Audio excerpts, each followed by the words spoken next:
Stenography Hindi के डिक्टेशनों के नियमित अभ्यास के लिए यह चैनल बनाया गया है। आपकी सफलता ही इस चैनल का उद्देश्य है। सबसे पहले अपने इस चैनल को सब्सक्राइब कर लें, साथ ही आगे के अपडेट्स के लिए बेल आइकन को प्रेस करना ना भूलें। डिक्टेशन का समय 5 minute. Ready, start.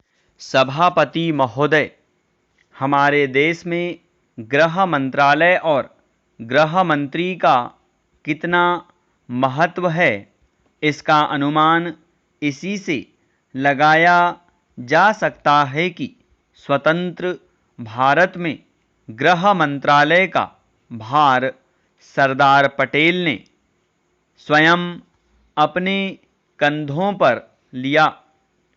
Sardar Patel का साहस, उनका उत्साह और उनकी बुद्धि तीनों ही हमारे गृह मंत्रालय के लिए आदर्श का काम कर सकती हैं, परंतु दुर्भाग्य से सरदार के पश्चात इन तीनों बातों में कुछ कमी आती हुई दिखाई देती है।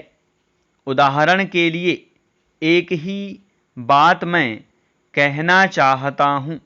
1962 में जब हमारे देश पर चीन का हमला हुआ तो 14 नवंबर 1962 को हम सब ने इसी सदन में खड़े होकर एक प्रस्ताव पास किया था, जिसके शब्द थे, भारत की भूमि जब तक हम शत्रु से स्वतंत्र नहीं करा लेते, तब तक हमारा यह संघर्ष बराबर जारी रहेगा, भले ही वह कितना ही लंबा क्यों न हो।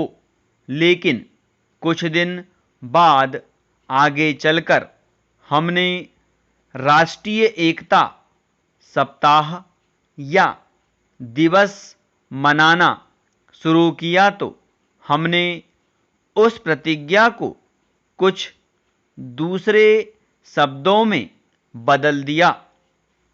उस प्रतिज्ञा के शब्द थे, मैं अपने देशवासियों के संकल्प को दोहराता हूँ कि मैं अपने देश की स्वतंत्रता तथा एकता की रक्षा करूँगा, चाहे इसके लिए कितना ही कड़ा और लंबा संघर्ष क्यों न करना पड़े।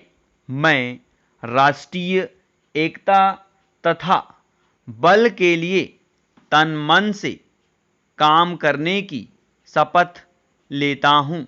लेकिन इस बार राष्ट्रीय एकता सप्ताह के सिलसिले में एक छोटा सा प्रकाशन भारत सरकार की ओर से प्रकाशित हुआ है। इस प्रकाशन में स्वयं इन्होंने लिखा कि 1962 में चीन द्वारा आक्रमण के बाद शपथ की भाषा में थोड़ा परिवर्तन कर दिया गया है और जो शब्द बदल दिए गए हैं उनको भी मैं सदन की जानकारी के लिए सुनाना चाहता हूँ। मैं प्रतिज्ञा करता हूँ कि मैं कभी हिंसा का प्रयोग नहीं करूँगा और मेरा विश्वास है कि धर्म, भाषा, प्रांत संबंधी तथा अन्य सभी राजनीतिक और आर्थिक विवादों का शांतिपूर्वक और संवैधानिक तरीकों द्वारा हल किया जाना चाहिए।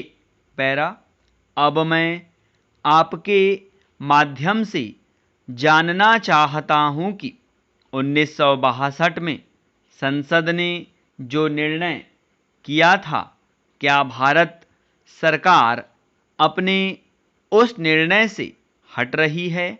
अगर सरकार अपने निर्णय से हट रही है तो यह जो सरकारी प्रकाशन आया है, जिसके द्वारा 1962 की शपथ में परिवर्तन किया गया है, इसका आधार क्या है?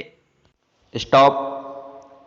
अब अपने लिखे गए डिक्टेशन को 5 मिनट या इससे कम समय में पढ़ने का अभ्यास करें।